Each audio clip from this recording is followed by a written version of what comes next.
lu jëm ci wàllu koom ak Maymouna Gueye Bambalo tey ñu jëm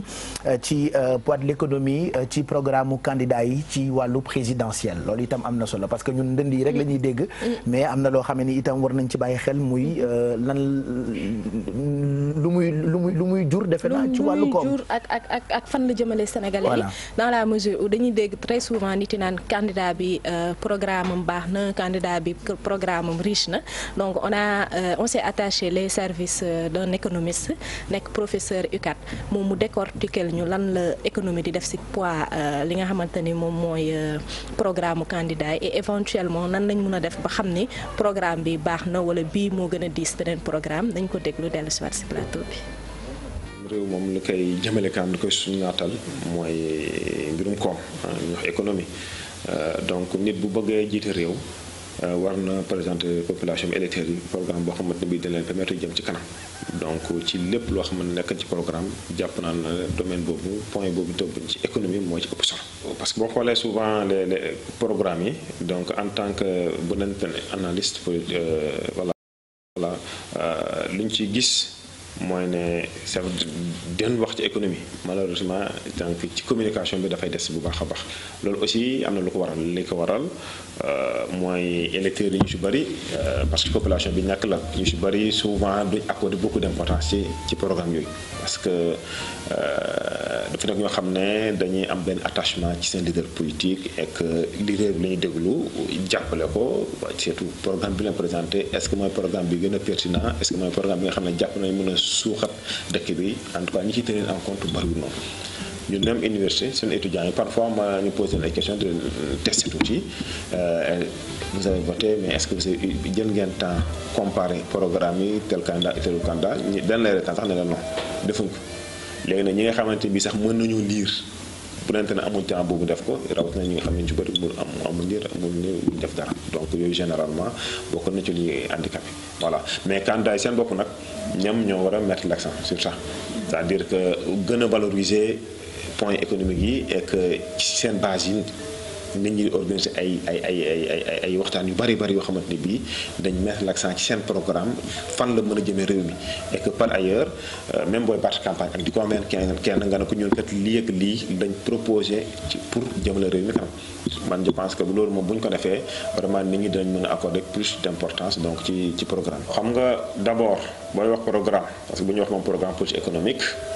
ñu ngi koy définir quoi comme étant mon programme xam ne dafay cohérent dans un ensemble de propositions susceptibles de guider l'action et d'être confronté aux faits c'est-à-dire que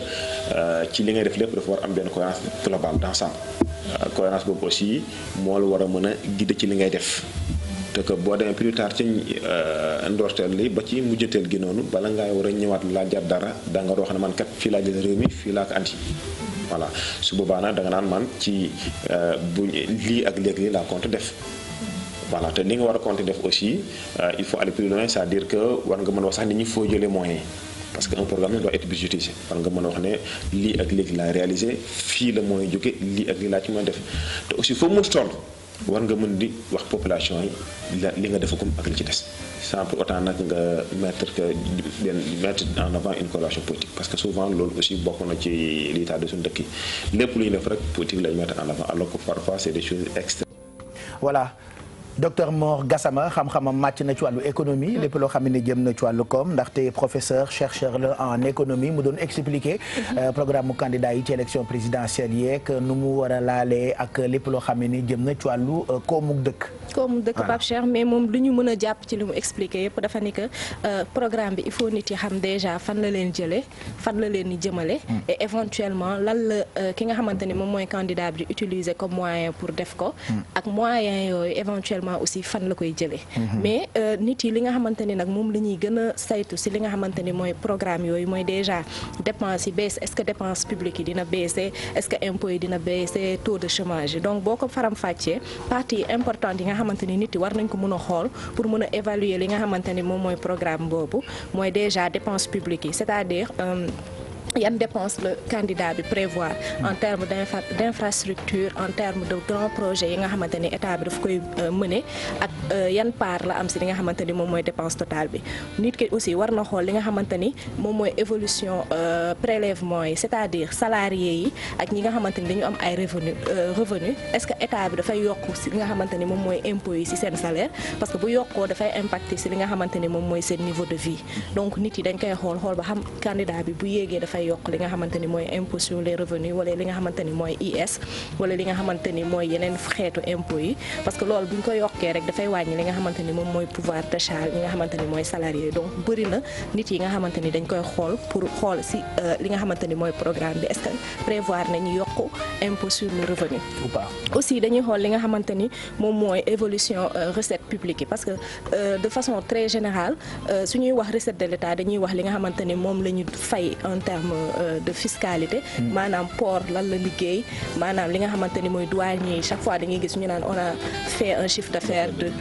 de 3 milliards de 4 milliards. donc loolu dafa nekk loo xamante ni ay politique lañ koy adossé. candidat bu ne da nga naan man su ma ñëwee par exemple da ngay gis ñoo xam ne dañ naan damay yokk li nga xamante ni mooy oto yiy dugg seen âge pour permettre oto yu bëri gën a dugg. mu yokk li nga xamante ni moom mooy recette douanière yi. nga gis ñoo xamante ni aussi dañ naan dinaa gën a accès samay liggéey si li nga xamante ni mooy waa impôt et domaine ñu mën a recouvrer. donc recette yooyu noonu yëpp nit yi dañuy xool est-ce que dina am évolution et éventuellement yan mesure la ñuy teg pour recette yooyu yokk mu naam mooy recette douanière. moo tax c'est toujours important di expliquer ñoom bu ñu tollee ci seen i meeting ak seen i campagne di utiliser seen i kaddu ci wàllu économie ak domaine yëpp ci ay baat yu simple yu sénégalais lambda bi mën a comprendre, parce qu'il y a des termes yoo xamante ni man mënu ma ko comprendre. il y a que ku professionnel comme yow moo mën a comprendre yenn termes yi. donc baax na itam ñoom bu ñu dee expliquer ñuy wax ni écoute nii la demee mais ci kàllaama bu simple waaw ci wolof facile waaw. waaw mais da ngay gis sax pourtant d'habitude ñoom bu ñu leen joxee parole. ci seen temps de campagne dañuy am benn temps de parole en français ak benn temps de parole en wolof. mais est-ce que ñoom li nga xamante ne ñu ngi koy bind ci programme bi est-ce que ñu ngi jël temps expliquer ko. mais aussi est-ce que sénégalais yi ñu ngi jël temps décortiquer programme, parce que boo demee ci pays occidentaux yi ñoom suñuy xool lu ñuy def ay débat ci par exemple ay présidentielles ak yooyu. dañuy def débat bi centré ko plus ci li nga xamante ni moom lay proposer. et éventuellement yan changement lay am ak yan impact lay am ci niveau de vie wu nit yooyu nekk ci dëkk bi. donc moi je pense qu'il est temps aussi que sénégalais yi même bu fekkee nekkul ñëpp ñu ci bëri aussi di xool nit yi est-ce que liñ ñu waxoon def nañ ko éventuellement fan lañ ko teg et puis ban progression économique moo am, parce que dañuy gis ni que am na pouvoir yoo xam ne bu ñu fi nekkee da ngay gis ni que PIB bi day avancer, taux de croissance bi day avancer. loolu yëpp ay politique la yoo xamante ni avant ñoom ñu leen di élire ne mettroon nañ ko en place et exécuté woon nañ ko. maintenant à la fin de chaque mandat aussi nit yi war nañu xool est-ce que fii lañ nekkoon en termes de taux de croissance, fii la ñu jëm. chômage bi aussi dafa nekk loo xamante ni ñoom dañ ciy wax lu bëri parce que moom moo gën a interpeller nit yi. parce qu'on a un taux de chômage assez fort, bëri na ay chômeurs, donc ñoom nekk na point bu essentiel, mais ñoom aussi dinañ ci communiquer lu bëri en termes de proposition wala de li nga xamante ni mooy projection en termes d'embauche pour les jeunes surtout. voilà intéressant surtout en termes clairs parce que loolu tamit lu am solo comme ni ko Maïmouna waxee c'est-à-dire Sénégal ñun majeure partie population bi du ñu xool ci programme ñi nga xam ne ñooy politiciens yi, parce que bu fekkee comme par exemple li fi am récemment débat bi amoon assemblée nationale ci parrainage bi rare nga gis ñuy décortiquer carrément ci contenu lan la ñuy amalee solo population. loolu mooy indi ma riirandoo bi dafay bari à chaque fois tamit débat yu mel nii bëgg nañ di ko gis assemblée ci mais ci question yi pas politique mais plutôt question yi nga xam dina amal population bi njariñ muy maanaam problème chômage bi économie bi lan ñun kat ba ñu ñëwee yor pouvoir bi lii ak lii ak lii ak lii lañ def et puis ñu wax ko ci terme bu clair bu nga xamante ni sénégalais yi nañ ko dégg majeure partie sénégalais yi dégguñ buñ koy mën naa ñu war wax ni dégguñu tubaab wala nga ñëw expliquer leen assemblée député yi tamit seen rôle la ñu ñëw ne leen ñun bi ñu fi nekkee lii ak lii ak lii ak lii lañ def bi nga xamante ni sama maam wala sama yaay bi nekk kër ga dina mën a comprendre bu baax évaluer que ni ñii ak ñii ak nii par exemple 10 personnes nuñ fi ñëwee ba ñu fekkee ay jeunes yi nga xam ne amuñu woon liggéey ba ñu ñëwee ñun kat liggéey nañ ba nga xamante ne plus de 15 personnes wala 20 personnes am nañu liggéey te exemple baa ngi nii ñu ngi toog mais loolu dañuy à chaque fois dañuy yóbbu trop ci politique bi te alors que am nañu li nga xamante ni moo gën a soxal population bi te boo xool Sénégal te li gën a soxal population bi moo di liggéey ak li surtout wér-gu-yaram ak li nga xamante ne mooy lekk bi di dund mieux comprendre. Voilà. Heureusement que tu es là pour nous expliquer tout ça Maïmouna Gueye Bambalo mieux comprendre day tax ñu éviter ma riirandoo bi surtout ñun nga xam ne ni non seulement dañoo ñamee grand place ak waxtaanuk réseaux sociaux merci en tout cas. merci Bachir may conclure rek wax aussi toxo may leen ko ndox. ndox mi ñëw. waaw kay toroxaan naa na ndox mi ñëw. ana sama toxo. ok donc li ma bëgg a tëjee mooy déjà su fekkee nit yi programme yi proposé nañ ko déroulé ko il faut aussi nit yi mën a am capacité de vérification li nga xamante ni mooy chiffres yi ñuy voilà. bu ci sori waaw bu ci sori ci dara bàyyi ko mu àggali rek te nga yam ci am li nga xamante ni mooy capacité wala am ay mécanismes yoo xamante ni dinañ vérifier ni que nit ki lii la waxoon on est arrivé à un temps T. Est-ce que egg na si li mu ñu waxoon et éventuellement bu fa eggul lan moo tax eggu fa bu fekkee tamit def na lu raw li nga xamante ni moom la ñu njottoon ñu mun ko xam. donc ñu am daal ay outils de mesure. pour mieux comprendre. dafa mel ni yooyu souvent ay professeurs tamit dinañ ciy bokk. professeur droit xool ba xam ndax yow li nga wax dañ ko mën na nekk wala mënul nekk. économiste ñu mën a xam ndax mën na nekk. est-ce que c'est